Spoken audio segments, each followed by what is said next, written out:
Hello, everyone. Welcome back to Streaming Alchemy. I'm John Mahoney, and on today's show, we're going to look at how to bring in remote guests in kind of a different way than we typically would do. In this case, breaking out of that sort of two box paradigm where you have a host and a guest, and trying to do a more direct integration of remote guests into a studio space, a studio environment.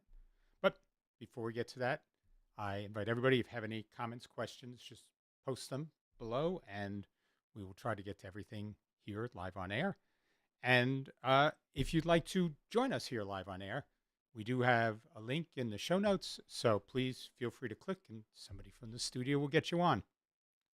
So let's start by taking a look at what it is that I'd like to sort of demonstrate regarding bringing in somebody as a remote.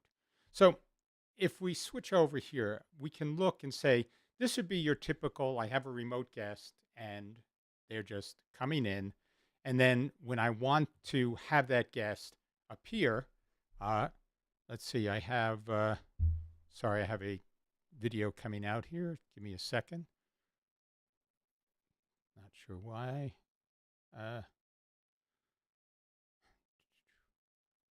Just give me a second, guys. Sorry. Okay. So, so I just had this. So this would be a typical two box that you'd have, where you would have the guest and you'd have the host, and they'd be sitting there side by side. And so this type of thing is what people are used to seeing. But what we're suggesting you could try would be something that would look more like this, where I'm taking that same guest and what I'm actually using is chromakey. We're taking a green screen from this guest remotely through LiveToAir into vMix as an NDI feed from LiveToAir, and we are chromakeying this. And when you have this set up now, even though you turn around and say, well, I'm potentially going from a real physical space and then virtualizing this, we do a few things to help that, but this gives you a lot of flexibility. So for instance, I could just turn around and say, I actually want to zoom in on the host or slide over to the remote guest.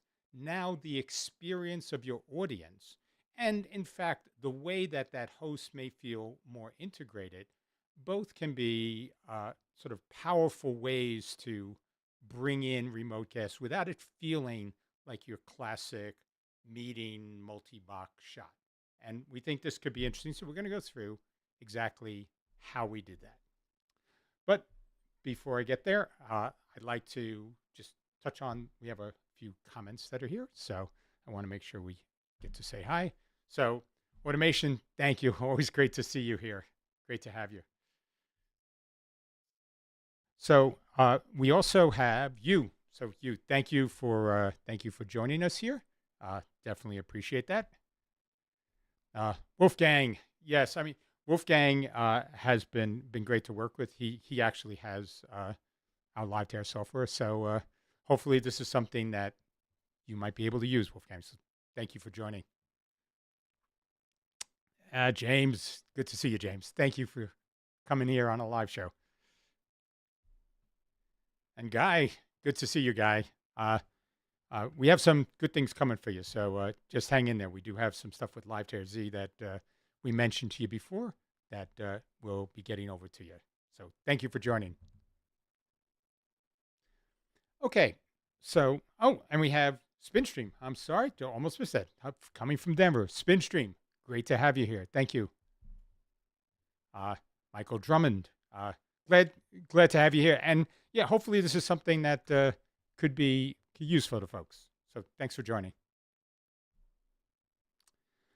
Okay, so probably the best place to start, since I've already mentioned that this is chromakeying, is I'm going to talk a little bit about how to do chromakey. And we're not trying to be, a tutorial on chromakey per se, but there were a few points that I think are important if you're going to work with remote talent, that they have to have things set up a certain way.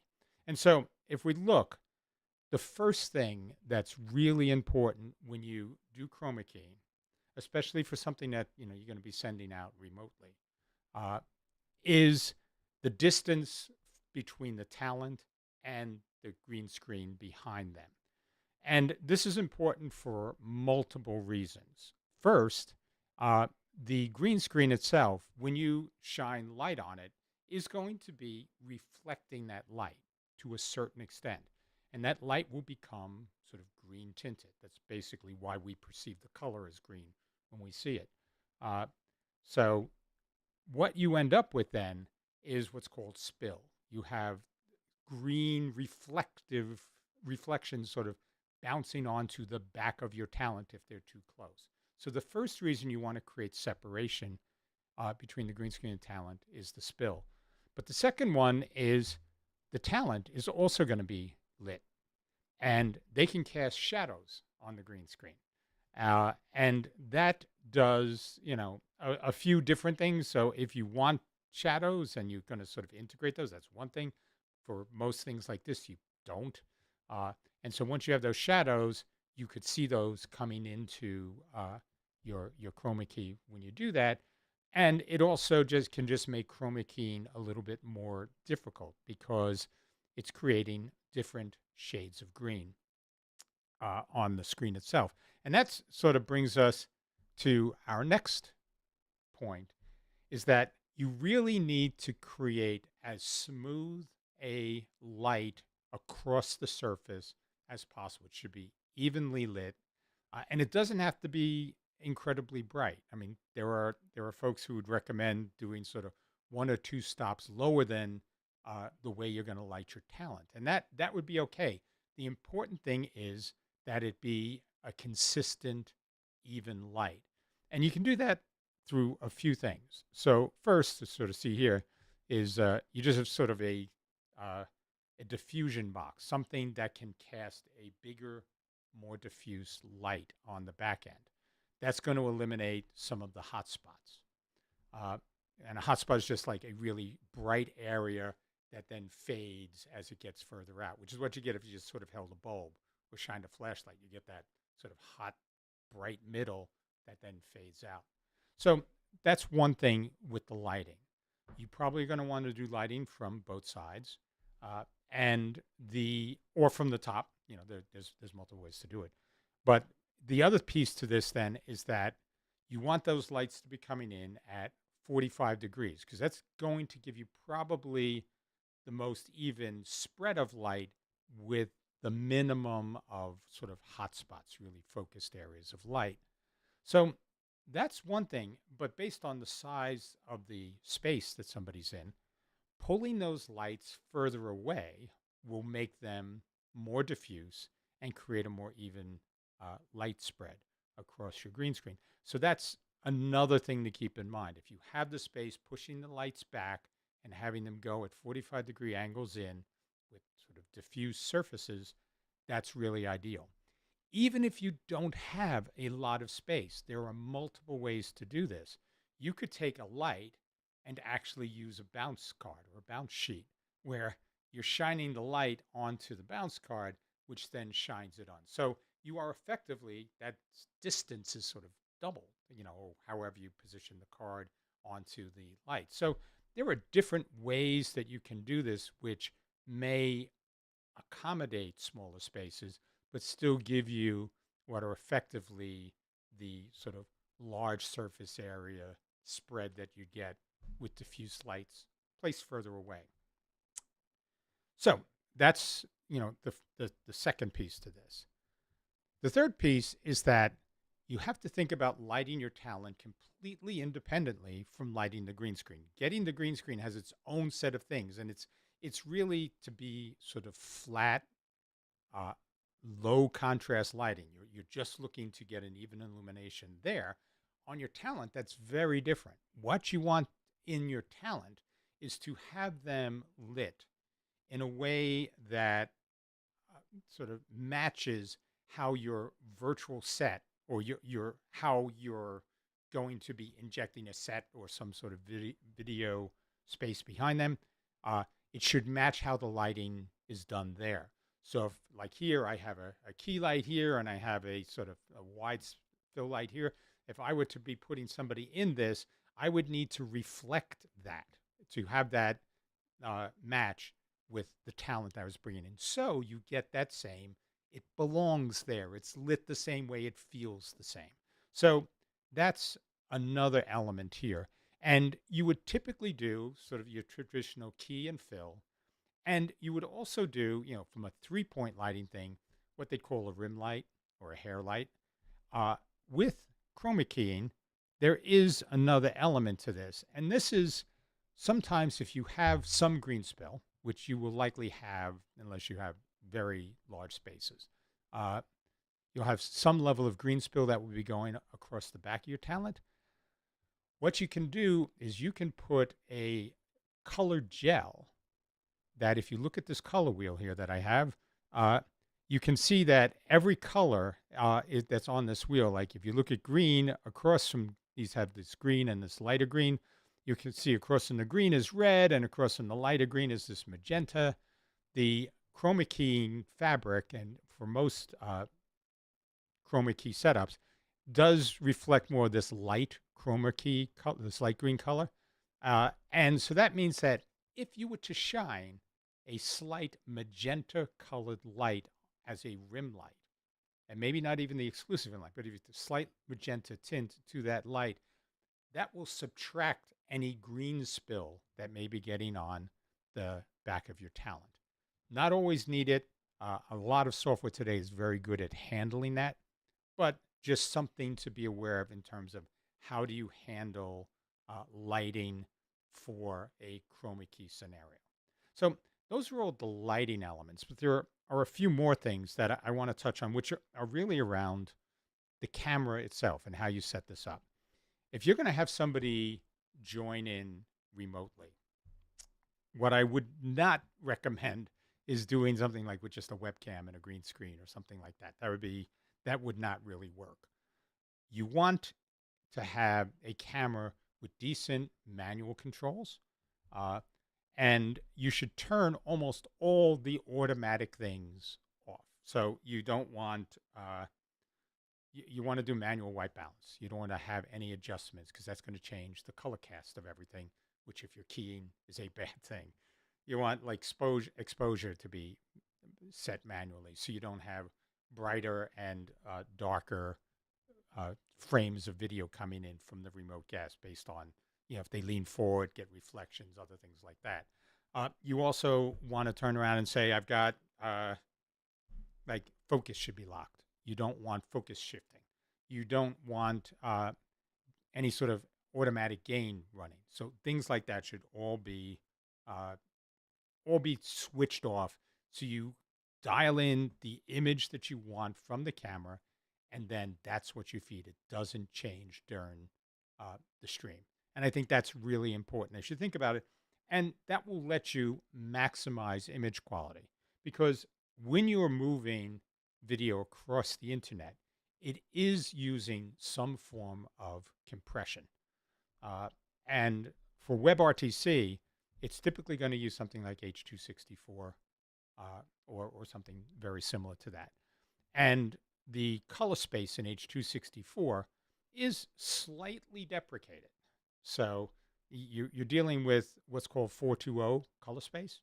And that means that you have a luminance for each pixel on your screen, but color comes in groups of 4. So the system compresses to a single color for a box, a 4-pixel box, and then just applies different luminance to each one of those pixels. So you can get different sort of edge banding and other things that could look a little more blocky and are not ideal for keying.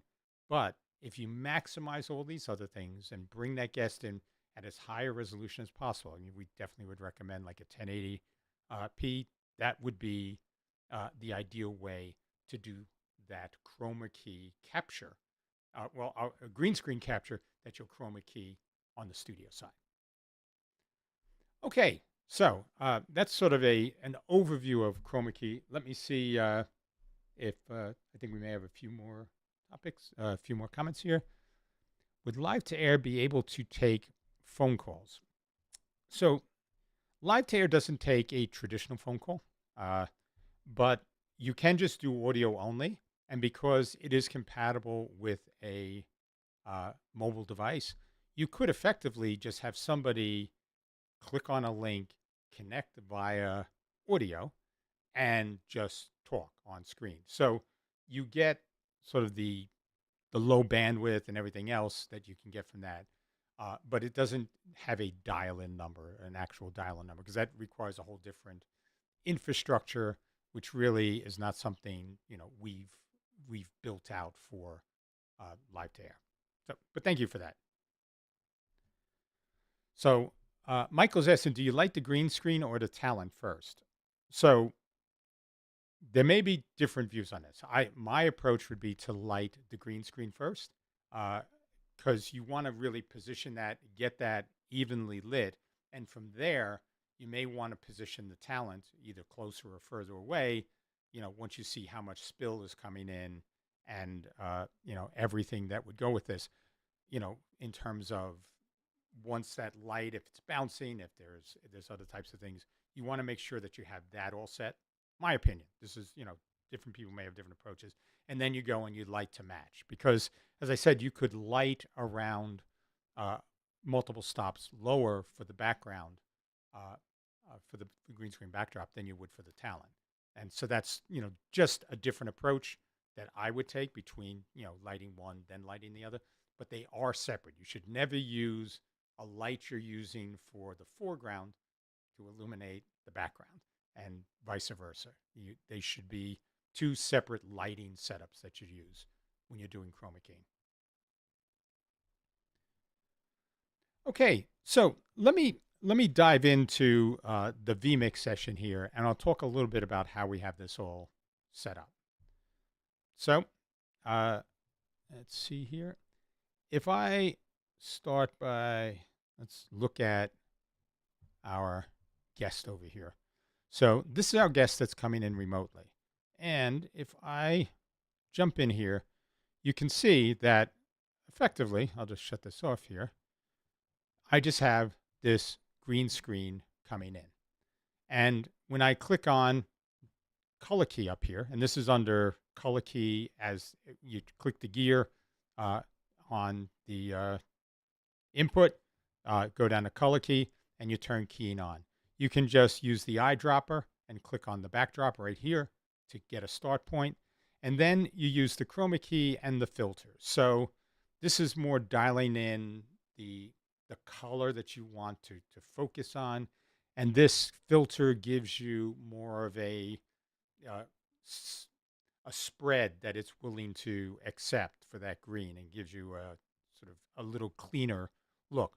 So if I just show, let me just turn this off here.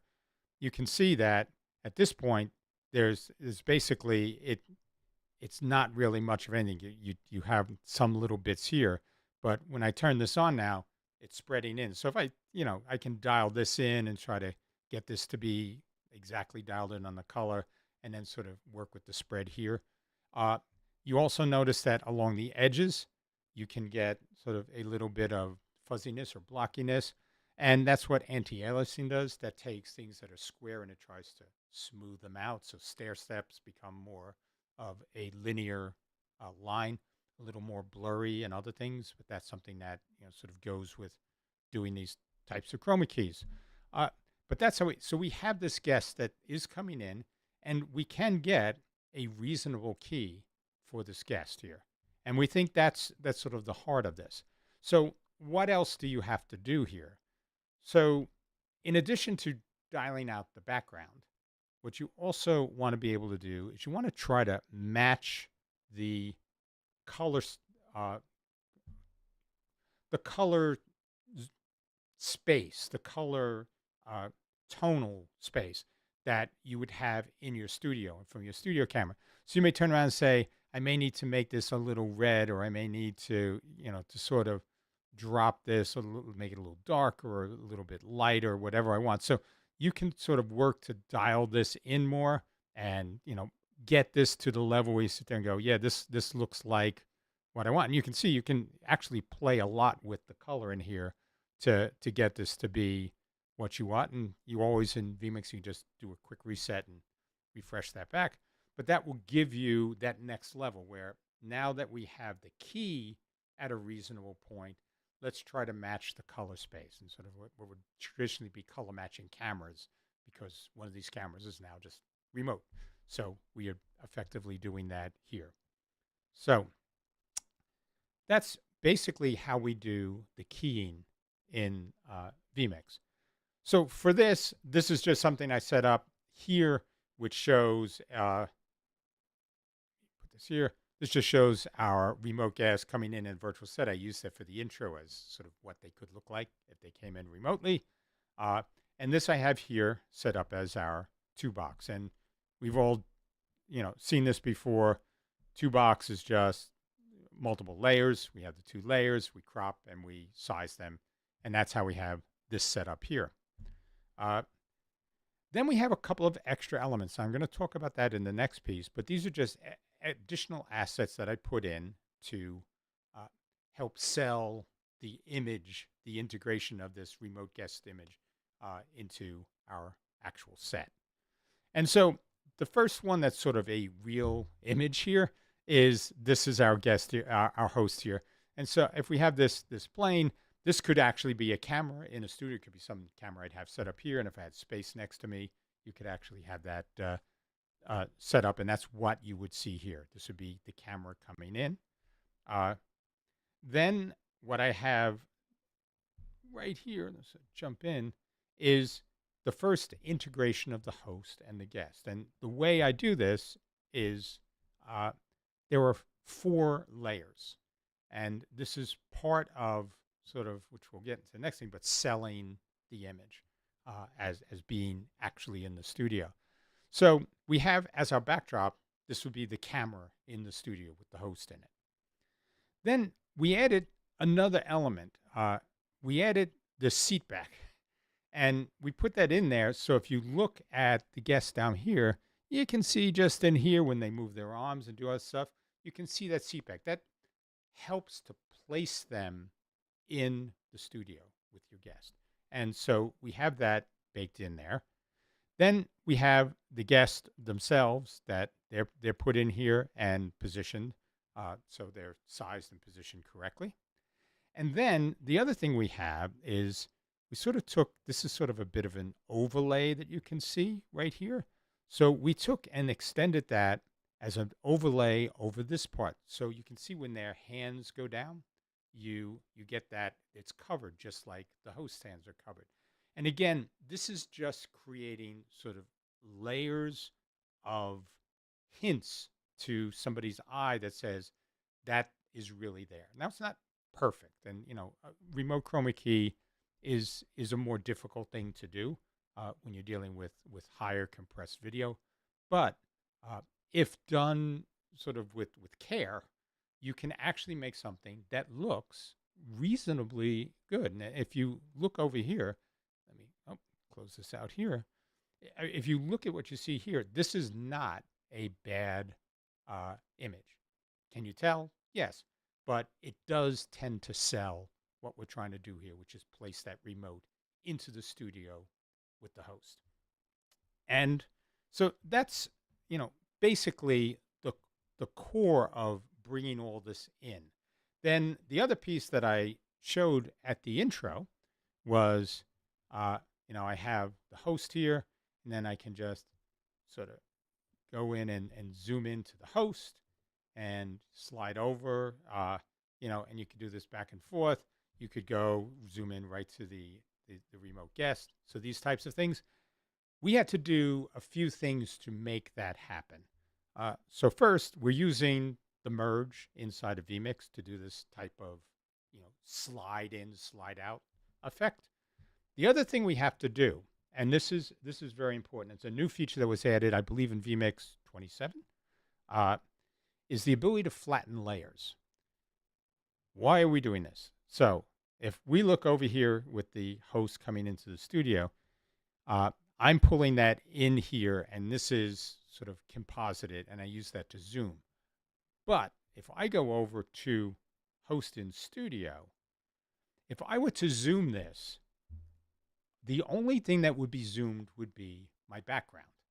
Unless, if you go into general up here, you click flatten layers. And when I do flatten layers, what that will tell vMix is if I do anything, if I crop this, if I size it as an input, push all the layers together and give me, apply whatever I'm doing to all of the layers as a single composite, not just the background layer. So in doing this, this means that I now can treat all of these things as a single, basically a single image, even though it's all multiple composite layers of video. And that allows me to do these types of things. And then for the studio zoom out, which is the one you see up here, the remote guest and the host, all I'm doing is I'm taking this as my full shot. And then for the host and the guest, I am just doing, let's go into here. I'm just going into here and doing different types of zooms and positions to say, what piece of this do I want? So if I'm looking at this, say I wanted to move this out a little bit more, and we'll slide them over a little. I can now do that, and you can sort of now see the host sitting next to him. You may want to do something like that. That works equally well. And I can do that because these layers are flattened. If I didn't, this wouldn't work. It would just, everything would basically stay looking like this one embedded image, and you'd just be moving the background around with the host. And the guests coming in, which is layered in, the front, the seat back, none of that stuff would move. So that's basically everything we've done here. And so you can see now, this is here, and it works the same way now. If I go here and I slide over to the host, you can see those settings are all adjusted, and it all works together. So that is basically everything that I wanted to show here. So let me see. I think do we have a few more? Yes. So Michael is asking, how do you handle audio latency in this scenario? So there are a couple of ways. So first, the chroma key is actually very, very fast. So the audio is coming in contemporaneous with the video. So when they enter, when they come out of LiveToAir and go into vMix, they are in sync. So the chroma key itself is effectively happening in real time. Certainly from an audio perspective, there's not any real latency. If there were, I do have the ability to, I could go in and delay the audio and video from my camera. And you do have the ability. Let me just switch over here since we are talking about it. You can actually go in, and I think it's maybe under, trying to remember where it is. Sorry, I just can't remember time, but there is the ability to delay, to add a time delay to audio and video, and that just gives you that ability to sort of dial in if there's a slight offset I need. But this is something that I have not seen that as being a major issue with any sort of chroma key, at least in vMix. So I don't think that would be something that would be a big concern. But if you needed to, there are ways to sort of make that audio adjustment and just delay the audio a bit and then delay the host a bit. But again, you wouldn't even need to do that, because if it's simply a small lip sync issue, all you would need to do would be adjust the audio that's coming in for your remote, whatever tiny amount you need. And the fact that you may be 2 or 3 frames different, which I've never seen that, but if you had even something, which is, 100 milliseconds, you wouldn't notice that difference conversationally. So if the host asked a question and the guest responded, that wouldn't feel stilted or like there was a long pause. It would be very normal. And the only reason you need to do this would be lip sync. So hopefully that helps. All right. So why don't we call that a wrap for today? If you have any other questions or whatever, we can hit them in the post show here. So if you can't hang around for the post show, our next show will be 2 weeks on June 6th, uh, which, I'd love to see you all then. If you can hang out for the post show, uh, I'll see you in a few minutes. Take care, everybody. Be safe, be well.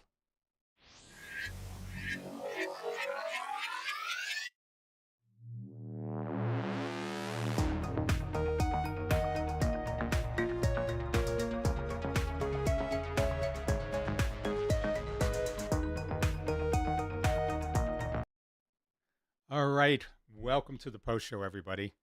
So this is actually a fun show to do. There's a lot of different ways to do this. I just wanted to sort of show up, how you could do this with something that requires the least amount of real infrastructure behind it, where, you have something like just a guest connecting from a browser and they have their own studio setup, lighting, whatever.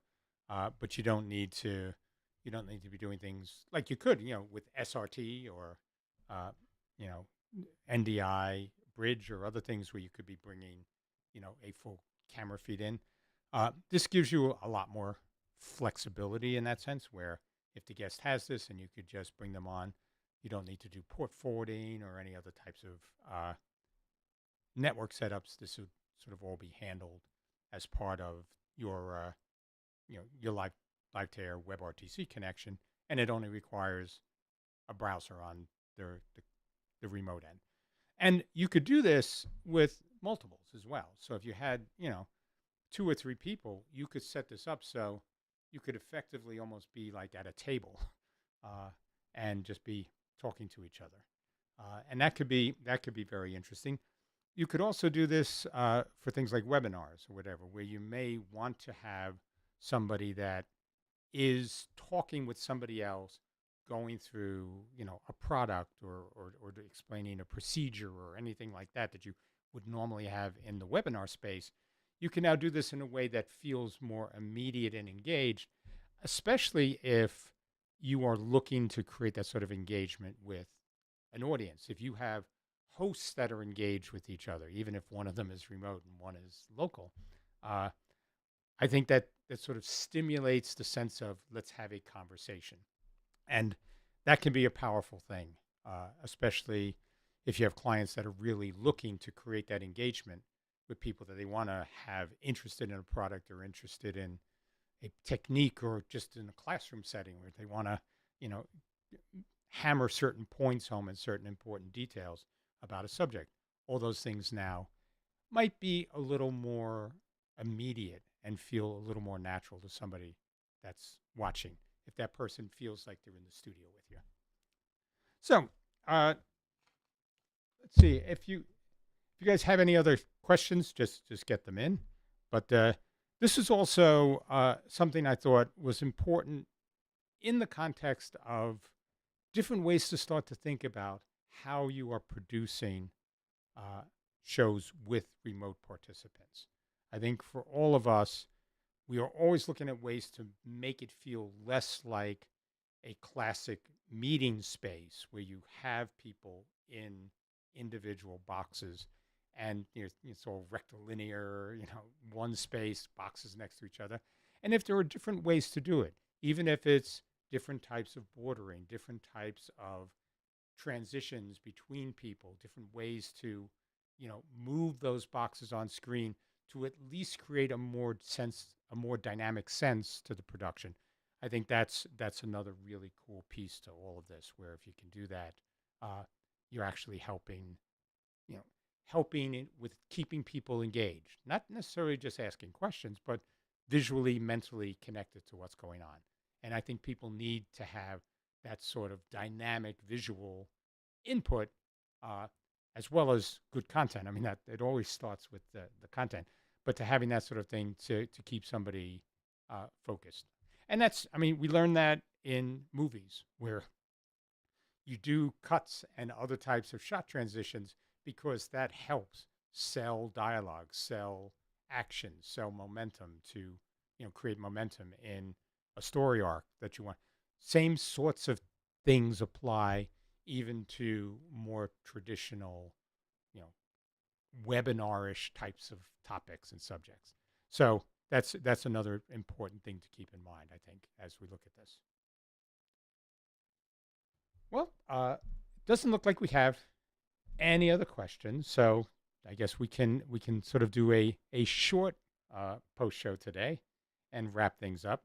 I do know that for everyone in the United States, this is a long Memorial Day weekend. So first, I want to, as being in the U.S., I want to honor the intention of Memorial Day for all the people that have, basically stood up for the freedoms we get to enjoy here, and just to remember them. But I also know it's a time that a lot of people sort of consider the start of their summer. And so there's a lot of family that gets together and other things. So for that as well, just enjoy, and be safe. But I guess that will be a wrap for today. And until then, till our next show in 2 weeks, be safe, be well. Take care, everyone.